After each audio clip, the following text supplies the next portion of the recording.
Well, it's 9:01, so we'll get started. I'm Dale White with the Valley Ridge District. Welcome to 30 on Thursdays. We're blessed today to have with us the Reverend Brad Dulaney, pastor of Blacksburg United Methodist Church, and Dick Arnold, the director of Serve. Let's start with a moment of prayer. And so, God, we give thanks for vibrant and vital and creative ministries across the Valley Ridge District. We give thanks for these brief 30 on Thursdays where we can meet folks that we've never met, make new friends, see old friends, and learn about new ways of doing things. And so bless us during our time of sharing and our time of questioning in our service to you. We pray in your holy name. Amen and amen. So before I turn it over to Brad, I just wanted to set the stage and say that a couple of years ago, this wonderful gentleman named Dick Arnold called me on the phone here at the district and said, "Hey, could you put me in touch with the other serve coordinators across the district?" And I realized that we only have one serve coordinator in one church, and that upon traveling down to Blacksburg and venturing out with Dick to various locations and getting a brief that Blacksburg has a unique and expansive missions ministry. So without further ado, let me turn this over to Brad Dulaney to give us a little background. Brad, good morning. Good morning. It's good to see everyone. And Dale, I appreciate your lifting up and sharing this story. So I was appointed here in July of 2020, which, as you remember, was quite a fun time to be moving to a new church in the middle of the pandemic. Essentially, all of our ministries had ground to a halt. And the associate pastor at the time here on the Church Street campus, Jennifer Fletcher and I, as we slowly were emerging from pandemic, restarting different ministries and such, she said, "We have a missions committee, but the missions committee has not met in quite a while." And she said, "I'll be honest," she said, "I don't know that we need to restart the missions committee because it was essentially ineffective." And so as we were emerging, we were really trying to emerge with a new focus on ministry teams rather than committees. You might say it's a difference of language, but it's also a difference in focus. Committees are there to kind of make decisions, whereas teams are focused on action and trying to get results. And so, so we had been talking about this, and meanwhile, our church was in the middle of, our staff parish committee was in the middle of making some recommendations for, I would say, right-sizing our church staff, which included eliminating the associate pastor position for the Church Street campus. And as staff parish was working to try to figure out, okay, how are we going to take the different parts and pieces? And it wasn't just the associate pastor role that was being impacted by some of these changes. And so we eventually kind of figured out the different places for these different responsibilities to reside with staff, except for mission, outreach and service. And I remember very clearly we were in a staff parish committee meeting, and we'd said we got everything covered except for this one thing. And I said, I am not taking it on. I've already got too many other ministry areas and other staff that I'm having to supervise. And I said, what we need, it would be wonderful if we had someone in our church who was willing to step up and to serve in an unpaid capacity as a staff person to oversee our ministries of mission and service. And I've just put that out there, and it was like crickets. Those moments when everyone is like, we were in a Zoom room, of course, we weren't having in-person meetings at that point, and it was sort of like you could sense everyone trying to not look trying to look busy, like, no, I don't want to do that.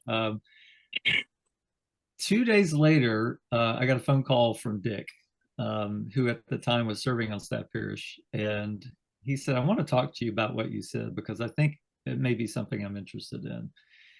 And we chatted, and I was so excited that Dick was willing to bring his depth of wisdom and experience to leading what he essentially kind of built and formed a whole new serve team and gave it a new focus.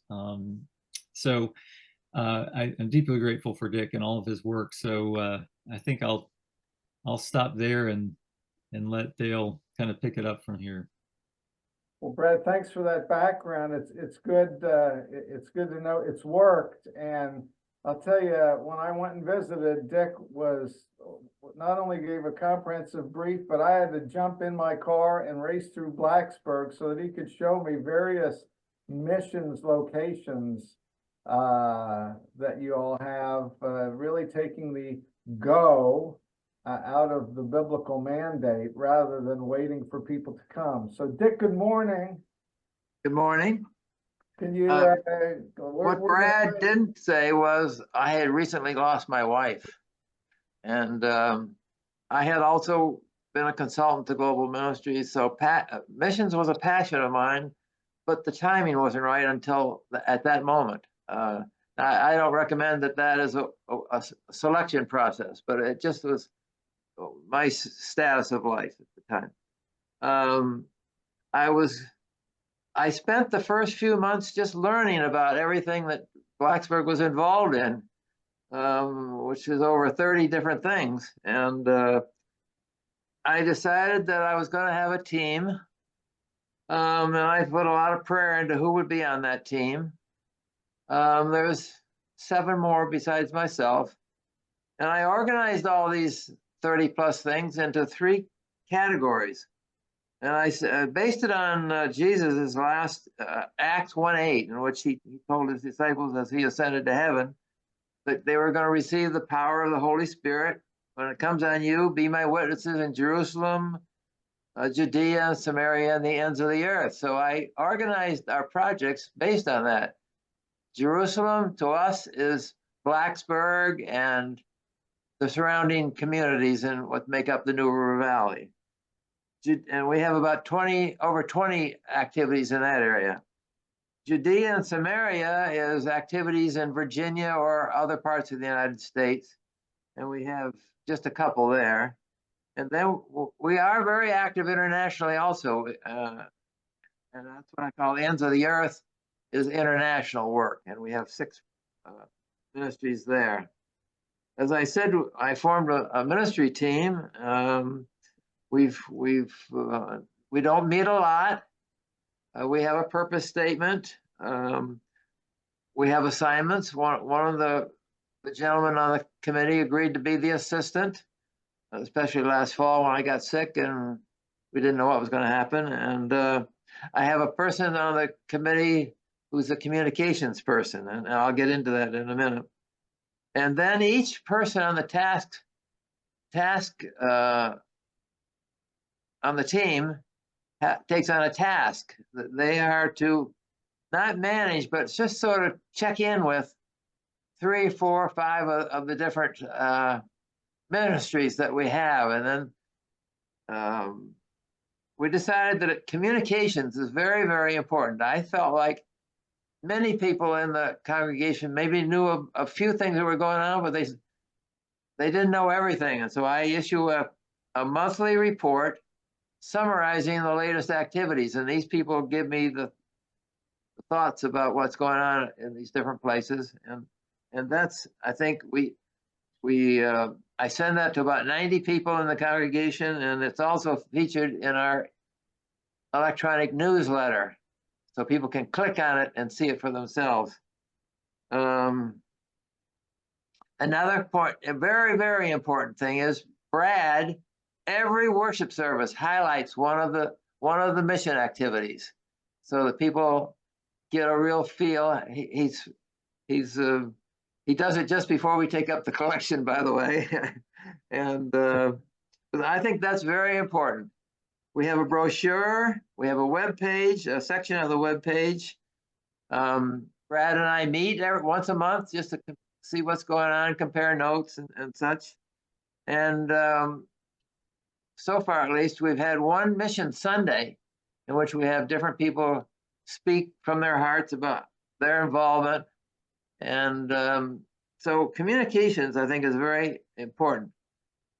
Every one of those projects or ministries has a leader, someone who has a passion for that. They may have even started it. Like we have a prayer shawl ministry, and the lady that's involved that started it is 101 years old. I use her as an example about how you don't get to quit just because you say, oh, we did our part.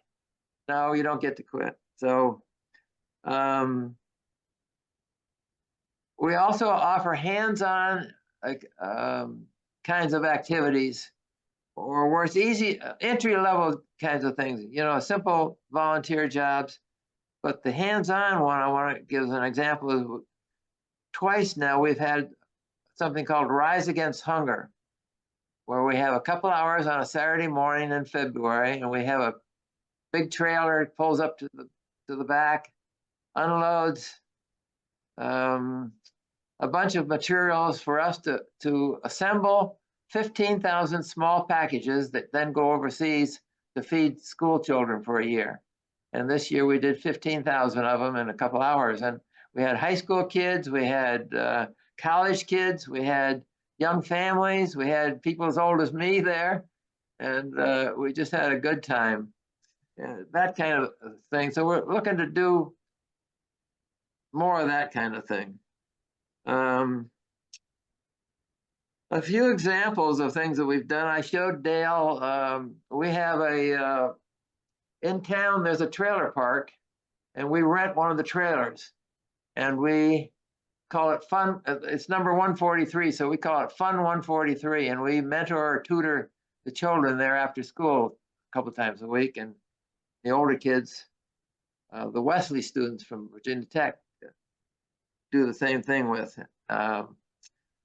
We have a food pantry that we started years ago. It's on our Harding Avenue property. And last year we built a garden there. And the food from that goes directly to the food pantry. We've had a long-standing relationship, an In Mission Together partnership with a Spring of Life Church in Kyiv, Ukraine, over 20 years. And we've been very active since the war started, especially in raising funds. And we've been blessed that we've been able to send them $155,000 in the 2 years, 40% of which came from the community, not from our own members, but they knew that we had this connection and they wanted to make sure that their money didn't go to some organization that didn't do what they wanted. It went actually to people in need for winter clothing and whatever other things that we've done. I don't have time to elaborate that, but we also have hosted, which Dale just highlighted in the newsletter, a mission to the homeless people in the area. We have high poverty, surprisingly, in this, over 23% poverty in Montgomery County. And so we have a lot of programs dealing with that. The food pantry being one, this homeless ministry. We started another one called Home to Stay, which is people who they're failing in their utility bills or they're about to lose their home. And it's a last gasp. No government agencies are able to help them any further. And we're now opening that up to try and get partners with that. So those are the few of the things we have. We also have a very strong interest in promoting this with our children and our youth, and they're all involved in mission activities now too. So that's kind of the things that we've done. Maybe it'd be more interesting to you if I answer your questions, if that's well, okay. Dick, you triggered my thoughts on a number of things. One is you're just a unique soul, and I would suggest if pastors are thinking about doing a serve ministry, and I posted yours and Brad's emails, that you have to be the right person with the right personality and the right passion to lead a serve ministry. And if you're thinking about doing something like this, to contact Brad or Dick to kind of get some guidance as to what it entails and the right person.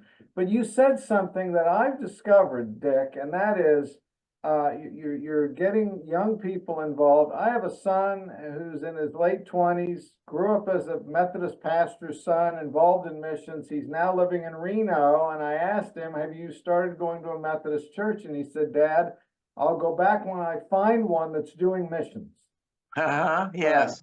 That a lot of these churches have Sunday morning worship and some Sunday school and Bible study, but they don't have extensive missions.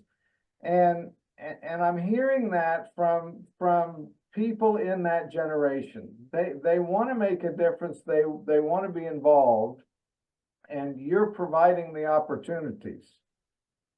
I have posted the link to Blacksburg UMC Serve Ministry, and beyond starting a Serve Ministry, I encourage you to look at all of the different things they have going on out of Blacksburg in those 3 tiers of outreach. And if any of them capture your attention, call Brad or Dick and find out the logistics and details. I'd be glad to answer any questions, to work with anybody. Dale, it works the other way too. Dale alerted me to I can't think of the name of it, the opportunity up in Waynesboro. So I went up and visited them. Embrace. And that's where the ideas about the gardens came from that we did. Amazing, amazing. Before we open it up in the next 2 minutes or so to questions, Dick, what would you say, and you probably already answered this, the biggest impact that you find with folks in your church in terms of, because it obviously takes a lot of people to do all these missions. What's the draw? I think offering enough variety of things that each person, everybody isn't the same. And so if somebody has an interest in international, we're just sending a team to Guatemala this weekend, for instance. Not everybody has an interest in going to Guatemala or be involved in that, but they might be glad to work at the food pantry next door, or so a variety of things, maybe not as many as we have, but a variety of things, and easy to get started in it. Yeah, exactly. Well, let me open it up to questions. We have a few folks on, and this is being recorded as well, so people will be able to watch it later on our Valley Ridge District UMC website, and they might send you questions later. Does any questions jump out at anyone at this point?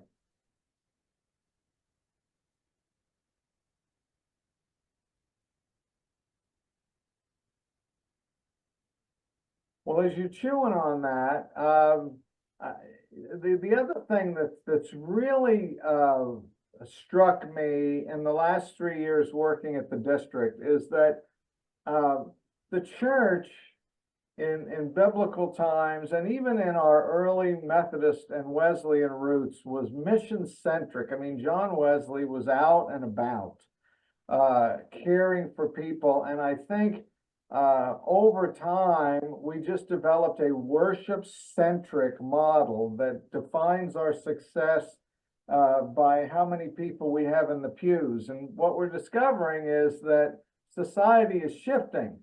And I think as you have more people involved, and I love what you said about the bulk of your contributions to Kyiv and Ukraine. And of course, in the last 2 years, people have learned about Ukraine. Many people probably didn't even know where it was on the map. I happen to have been there. I was there in 92, 93 in the Black Sea with the Navy when our Commodore said, yeah, right. And he said, in 20 years, you watch, there will be a war in Ukraine in 20 years. Yeah. And I've been watching. And you've had that relationship with them all these years, and you got the contributions from the community, which indicates that people outside the church are really interested You And know, how- Dale, when we had the Rise Against Hunger, we had people from the community come to that too. Really, really. I talked to a lady from the Catholic Church who was there, and because they're interested in the hunger insecurities of people. Well, and you're right, and not every church has the resources. Yes, right. And I think you and I probably talked, Dick, that the people that run the Embrace Waynesboro Gardens, for the most part, are from the local Catholic Church. They Oh, built a new building with groomed lawns, and they don't have a space for a garden. So Yeah. the coordinator of the gardens is a member of the local Catholic Church uh-huh. and the team. Yeah, exactly. You can get, people in the community are hungry and looking for opportunities. So, Yeah.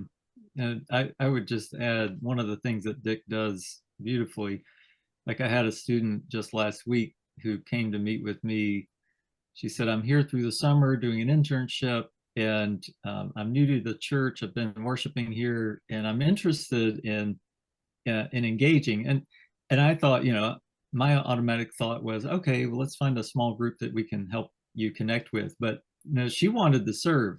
That's what she wanted to do. She wanted to do something to make a difference. I sent her over to Dick, and Dick's first question was, well, what are the things that she's interested in, and what are her abilities, and I think that's a real gift, is inquiring is to understand what people's unique giftings are, what their interests and passions are, and helping them. I mean, I think about what you just described, Dale. These members of the Catholic Church who are seeking to be disciples who love to garden, right? And even though they don't have that opportunity in their church at that facility, we're creating opportunities for discipleship, right? And I think that's one of the things that we've been working on here at Blacksburg this year, is aligning all of our ministries along a discipleship pathway. And the interesting thing is co-mission, which is the last of the 4 stages of the discipleship journey, which is being sent. We intentionally wrote the word co-mission as CO \MISSION, giving a sense that you don't do this alone. We do this with one another. We do this with Christ. And it leads back to the first stage of the journey, which is come as you are and see, to the invitation. And that's a part that we're trying to weave in as well, is to help people understand that when you're going as a disciple to serve, it's different than just, say, serving at or volunteering at a local nonprofit. When you go as a disciple to serve, you go bearing witness to Christ's presence. And that's both through your action and through your words. It always starts with action, though.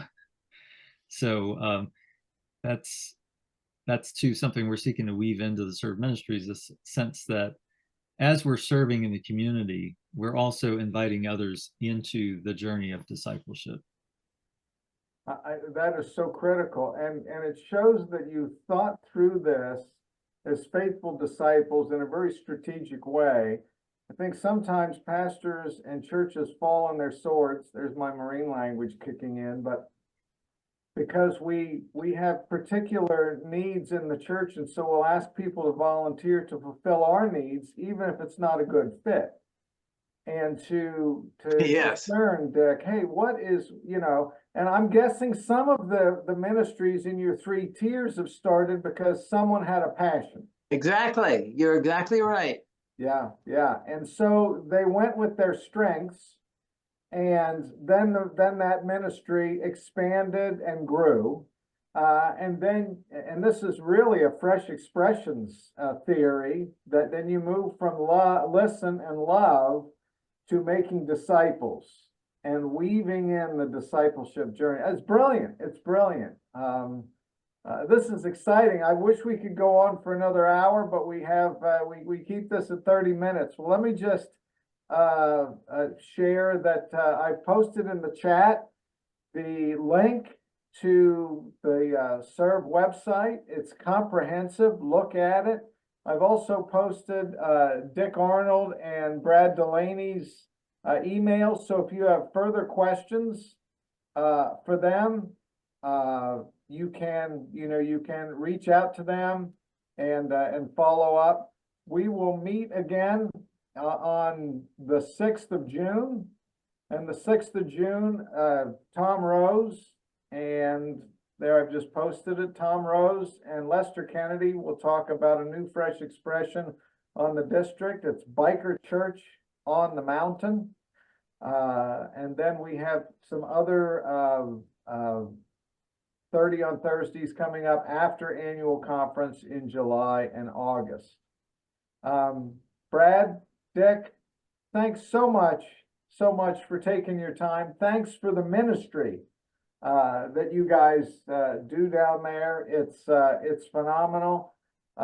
If nothing else, folks, go and meet Dick and go to the trailer. Go out to the trailer park, which is, Dick took me out there, and this is something that any church really can do if you have the passion. It's taking ministry into a community. You guys rent that trailer, right? Right. And it's got the sign, and you've got the various ministries going on to a community of folks that may be hard pressed to get to you, so you went to them. We just had our farewell for the semester out there. Brad and I were out there the other night, and the kids were having such a good time, and I thought, what a good ministry this is. Yeah, and I would add, honestly, the part of that story that's not often told, that trailer park would not be there today if it were not for this church investing in that community. Really? Because the town of Blacksburg and the pressure for development and student housing and higher end housing, they were poised, I don't miss this 10 or 15 years ago, they were poised to basically get rid of the trailer park and put in other housing there. And the members of this church basically raised the question to the town of Blacksburg, is this the town we really want to be? Do we want to be a town that pushes out our lower income folks? And because we had that, I think, voice of integrity and authority, that did not happen. And the community is still there today as a trailer park. In fact, there's more new trailers coming in there. The new owners are. So it's, justice is woven in there too. Justice, yeah, looking out for people's affordable housing and Yes. and word spreads, and I think people will know, hey, that United Methodist Church in Blacksburg is a church of grace. It's a church of grace, and good on you for that. Again, thank you. This recording will be on the Valley Ridge website. So if you know someone that wants to see it and get some more information, they can watch it. And a Memorial Day blessings to all of you. Again, Dick, Brad, thanks for taking your time, and for others who have joined in today, have a great weekend. Thanks so much. Hi. Bye. Bye-bye.